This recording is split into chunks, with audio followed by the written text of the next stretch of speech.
Good afternoon. I'm Andrew Solomon, president of Pan American Center, and I want to thank you so much for being here with us today. PAN is an organization of over 4,000 writers.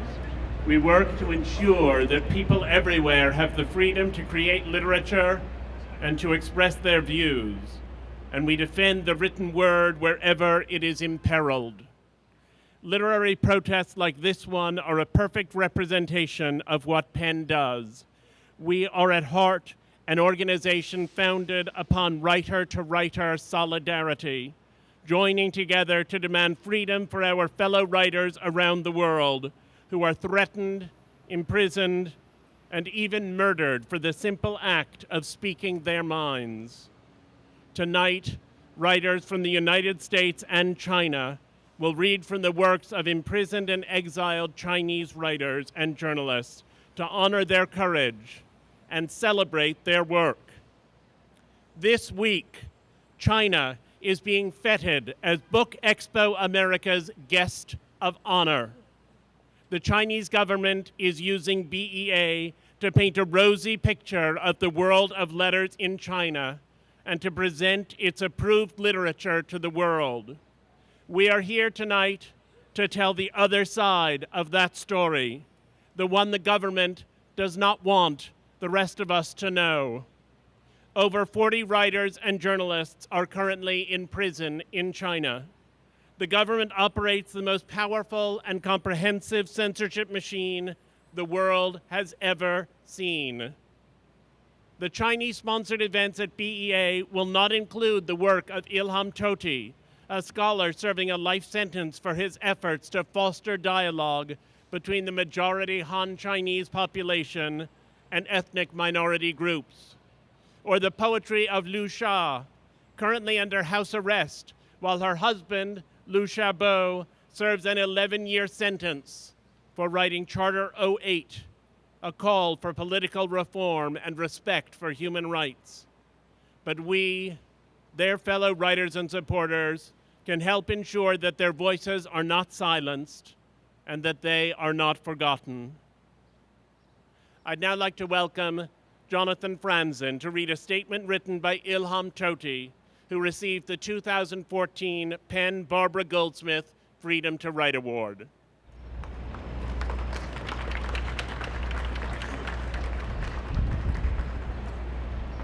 Thank you, Andrew.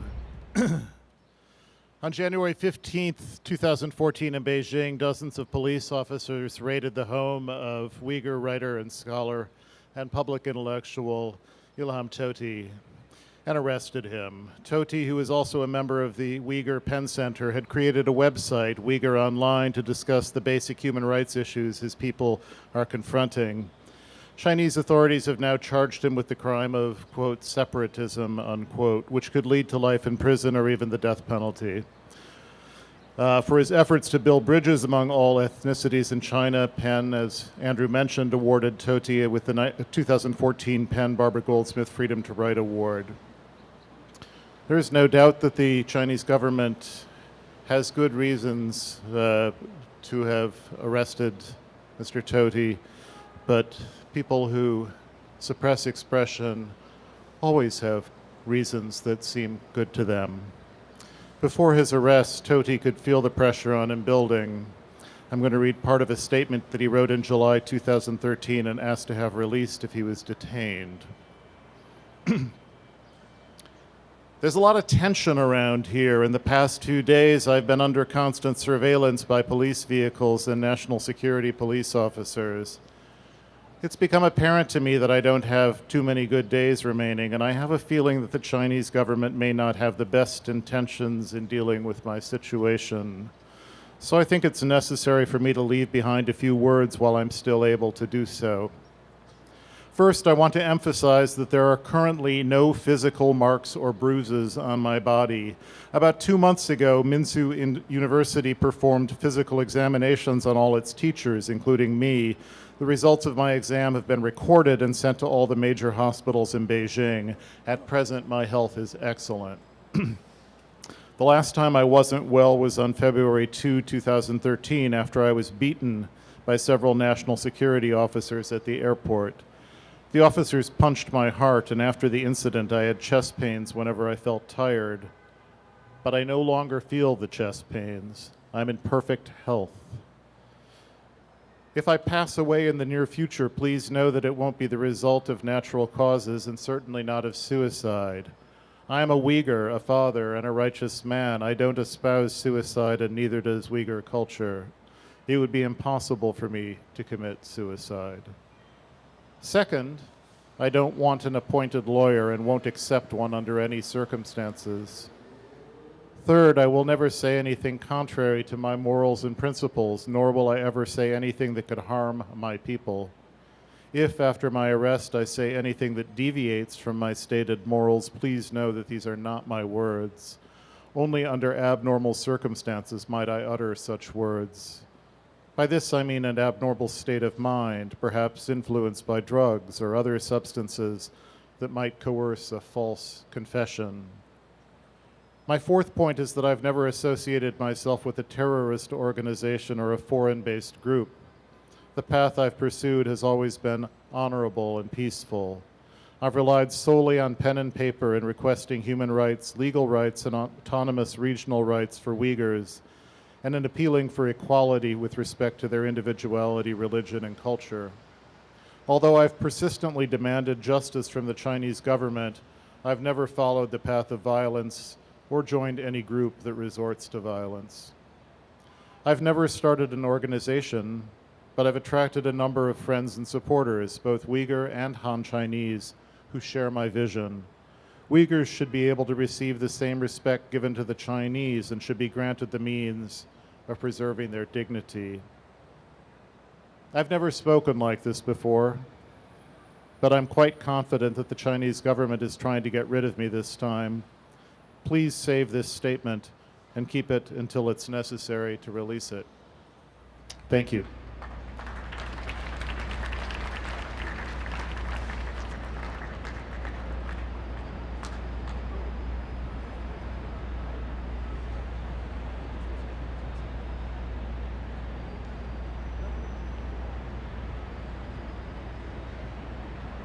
Hello, hi. Thank you for being here. I'm Xiaolu, a Chinese writer.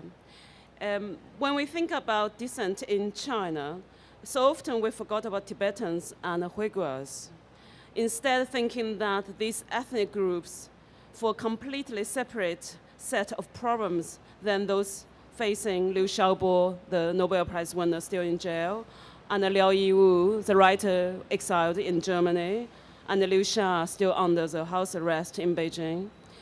The Tibetan poet Wu So, who lives in Beijing and writes in both English, Chinese, and Tibetan, remind us that freedom of expression is at the heart of it all, regardless of your ethnic background and the province where you live. Wu So faces daily surveillance and is often placed under the house arrest. So I'm going to read her poem, Serves Your Right, translated by A.E. Clark. Serves your right. The blades, we know, surround us like a forest. But see those drips from each knife edge, the sweetest honey.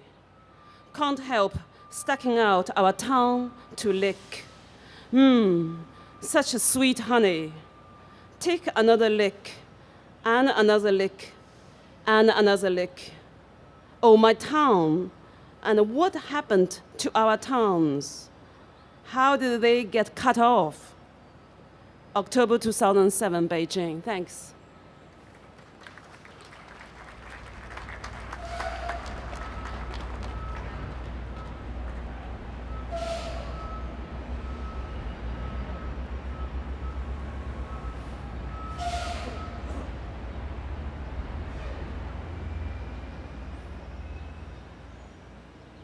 Hi, I'm glad to be here. I'm here to protest China's suppressing dissident voices. In recent years, China has established a shameful record of political oppression. Numerous people have been imprisoned because of their political views, and hundreds of exiles have been barred from returning to their homeland.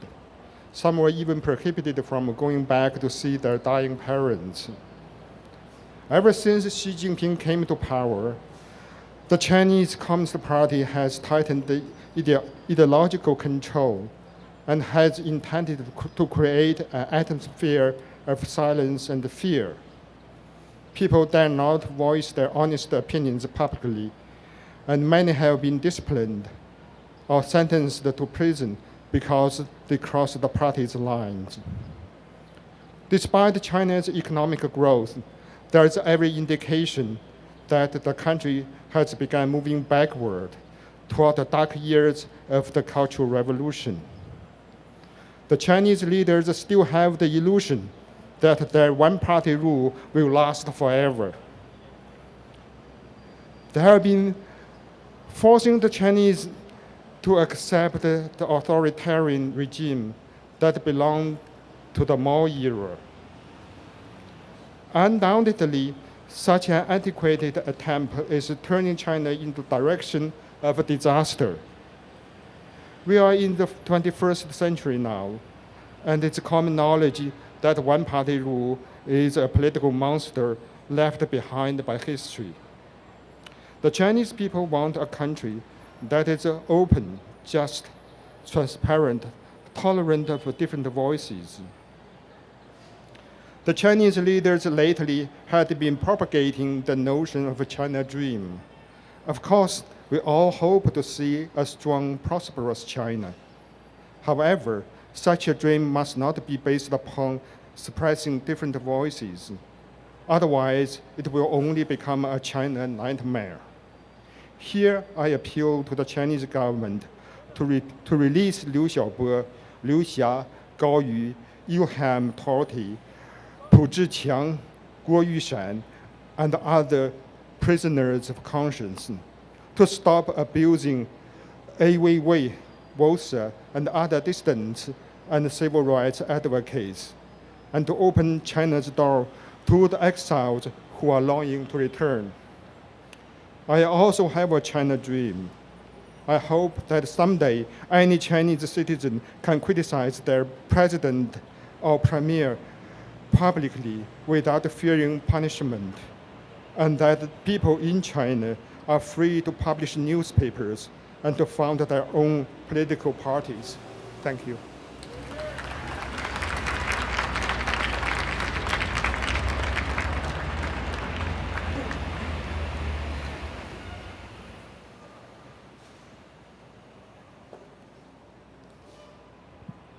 I'm Francine Prose. In 2004,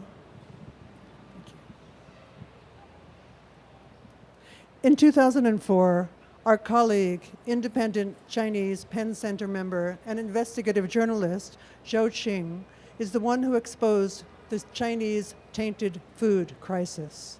Imprisoned for almost 3 years after Tiananmen, Zhou endured more than a decade of unrelenting harassment before leaving China in 2008 to live in exile. I'm going to read an excerpt from an interview he gave Penn to discuss the limits of art in public space, the fear of truth, and censorship. After I published my book, What Kind of God?, I invited my friends out to have dinner near the Olympic Bird's Nest Stadium. When I went to the restroom, 3 men ambushed me and beat me unconscious with beer bottles. My friends discovered me by following the blood. They called the police. I had to get 32 stitches on my face. This wasn't a remarkable or even frightening incident. It aligns with my experiences of Chinese society. What's horrifying is that after I reported my case to the police, they very coolly said, "You're not our writer." They meant that I'm outside the law's protection, that no one in government is obliged to protect me. Their writers are a member of the official writers' associations and constantly under state supervision. I'm a writer. I can't build useful machines, nor can I farm crops. Given that I can write, I need to spill ink towards something significant and meaningful. The reality in China right now is far more absurd than any reality a novelist or filmmaker can invent. To write fiction in present-day China would be an act of careless extravagance. But by just writing about China truthfully, you can change many.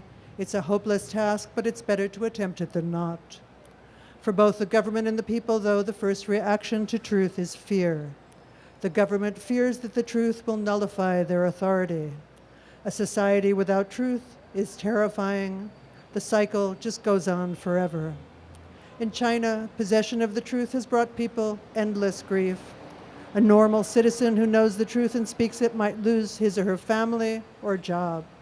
A writer who reveals truth courts the danger of imprisonment. An official who insists on truth might lose his life.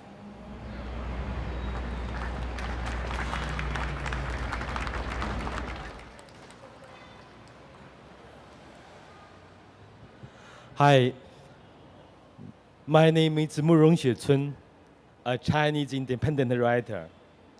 For years, I have been suffering from China's censorship. Many of my friends were arrested because of their writings and speeches. Standing here now, I want to say that all writers, whether we are in China or outside China, should stand up and draw the line against censorship. Because censorship is now a major threat to literature and society. Now I'm going to read a few paragraphs from an open letter that I wrote in 2013 to China's nameless censors. At that time, they had just deleted all my social media accounts that had almost 8 million followers. And this is my response. You censor articles and delete words. You treat literature as poison, free speech as a crime, and independent thinkers as your enemy. Thanks to your efforts, this great nation of 1.3 billion people does not have a single newspaper that can express objective views, nor a single TV station that can broadcast objective programs, or even the smallest space where people can speak freely. This is your legacy, dear nameless censor. If this were a wall, then standing in front of your gun is not just me. You are also making yourself the enemy of our beautiful language, our nation's future, and the progress of mankind. Perhaps you believe you are standing on the moral high ground and believe what you are doing is for the sake of national security and a harmonious society. I hope, however, you can understand the following. China doesn't just belong to you and the organization you work for. This nation is home for 1.3 billion Chinese people. Therefore, China's national security must guarantee that all people in this nation are free of fear, not just the few who are in power. True stability is based in the happiness and freedom of the people, and not derived from obedience enforced down the barrel of the gun. True harmony is a raucous affair, not silence enforced by clutching at people's throats. Thank you.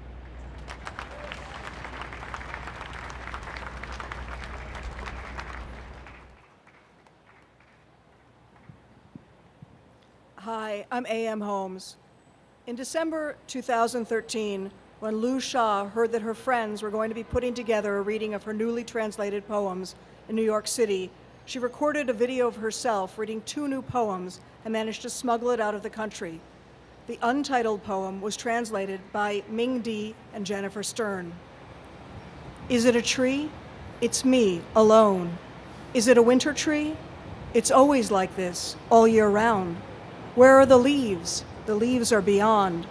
Why draw a tree? I like how it stands. Aren't you tired of being a tree your whole life? Even when exhausted, I want to stand. Is there anyone with you? There are birds. I don't see any. Listen to the sound of fluttering wings.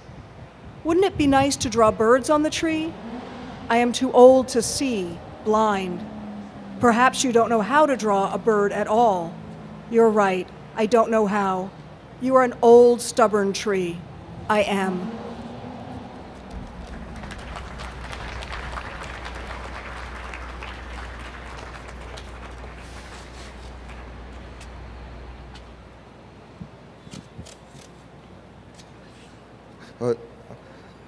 I'm Bao Po. As we've seen so many instances, writers who might be considered dissident face a choice: silence, prison, or exile. The writer Liao Yiwu has experienced all three.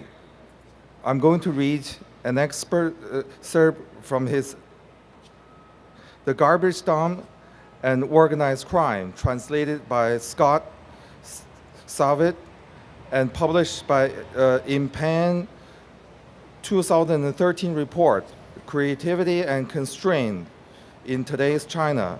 Liao now writes from Germany.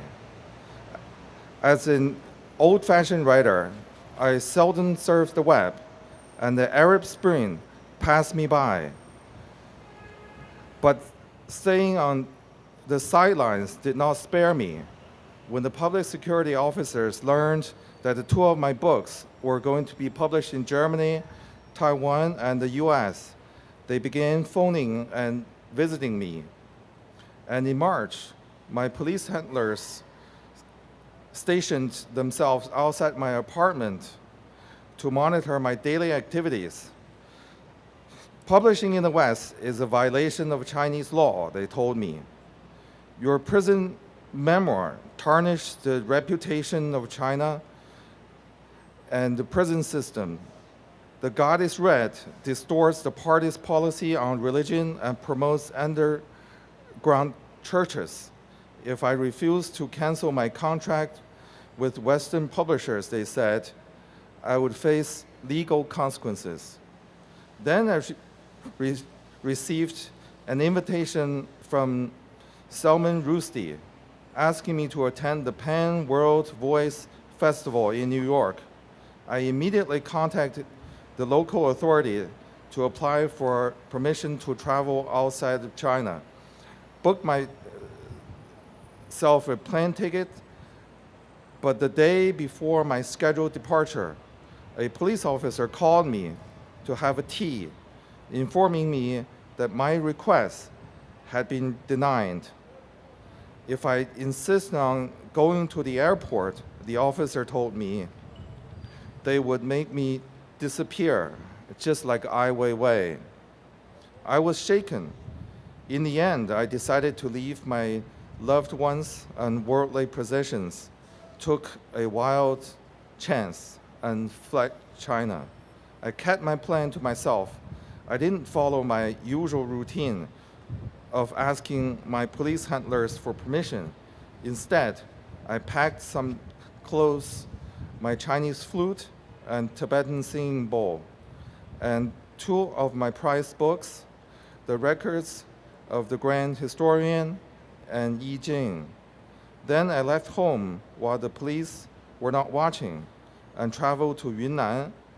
I switched off my cell phone after making brief contact with my friends in the West who had collaborated on the plan. Several days later, I reached a small border town where I could see Vietnam across a fast-flowing river. At 10 a.m. on July 2nd, I walked 100 yards to the border post, fully prepared for the worst. But a miracle occurred. The officer checked my papers, stared at me momentarily, and then returned my passport.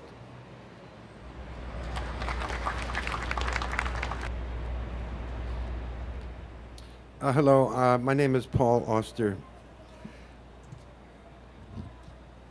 Liu Xiaolu has been on Penn's radar and case list since 1989, when he was detained after leading a hunger strike in Tiananmen Square and sought to create sustainable, broad-based democracy in China. He served 2 prison terms before marrying Liu Jia, with whom he helped found the independent Chinese Penn Center.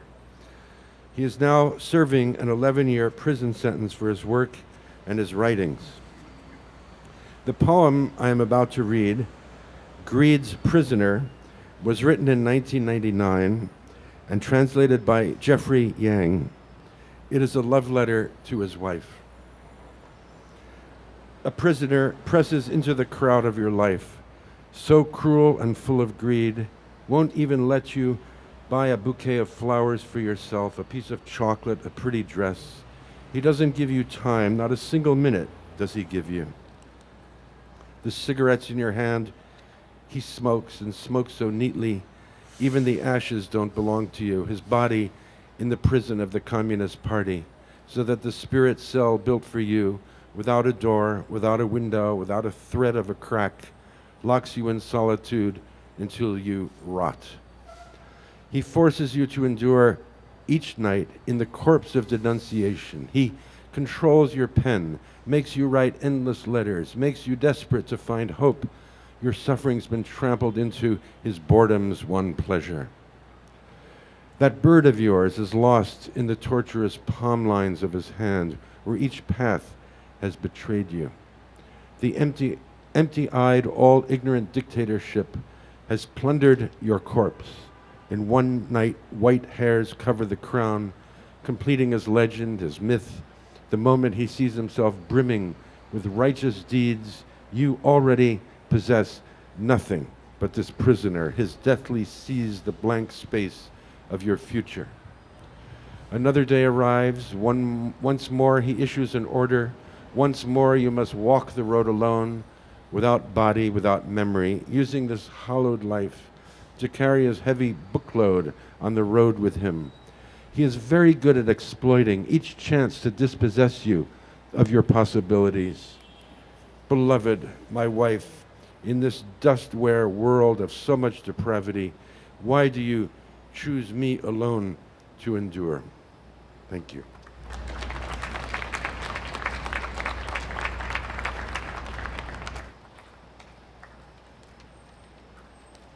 I'm Suzanne Nossel. I'm the Executive Director of Pan American Center.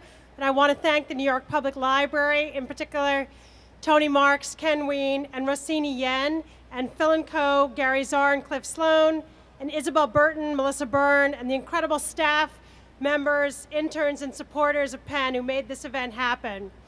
Just over a year ago, 200 writers, artists, and activists joined Penn at the Brooklyn Public Library to protest the Chinese government's assault on free expression ahead of an exhibit by Chinese artist Ai Weiwei.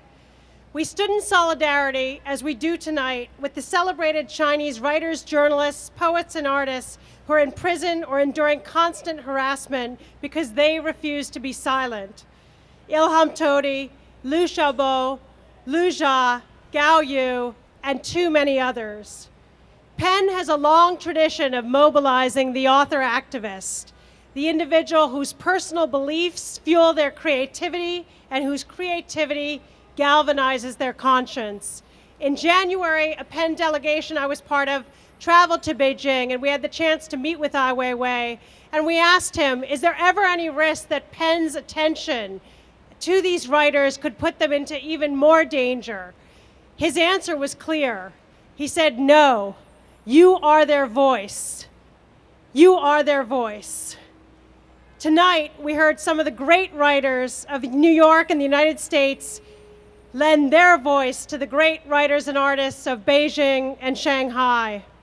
In the tradition of Mailer, Miller, Sontag, and Bellow, we welcome Franzen, Hajin, Prose, Holmes, and Auster.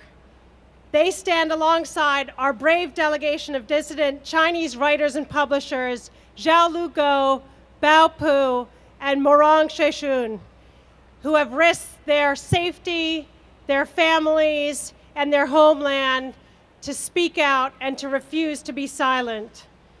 In the year since we last gathered on the library steps, the forces pressing Chinese writers and artists have intensified. In 2009, Liu Xiaobo was sentenced to 11 years. In 2014, Ilham Tohti was sentenced to life. Publishers, museums, art institutions, and film studios here in the United States are now all in the Chinese market. Everyone needs a China strategy. China has spread its cultural wings. It's building the world's largest museums and opening Chinese centers on 100 US campuses and in 100 countries around the world. Governments, corporations, and even creative institutions are all deepening their ties to China. Those willing to speak out are fewer and more important. As this week's Book Expo happens at the Javits Center a few blocks away, they welcome a 500-person strong delegation handpicked by the Chinese government. It's an opportunity for China to spread its soft power and try to show the world that creativity and literature are flourishing despite repressive one-party rule. In the midst of that celebration, we are here to remember the voices that China censors, intimidates, imprisons, and silences. All of China's writers deserve to be heard.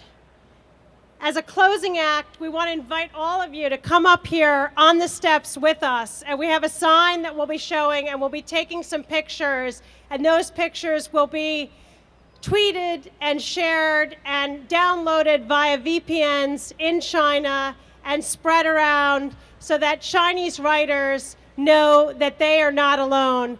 And then before you leave, I want you all to take a big red pen, and we are going to sign this letter directed to the Chinese government demanding the freedom of all Chinese writers. Please join me up on the steps.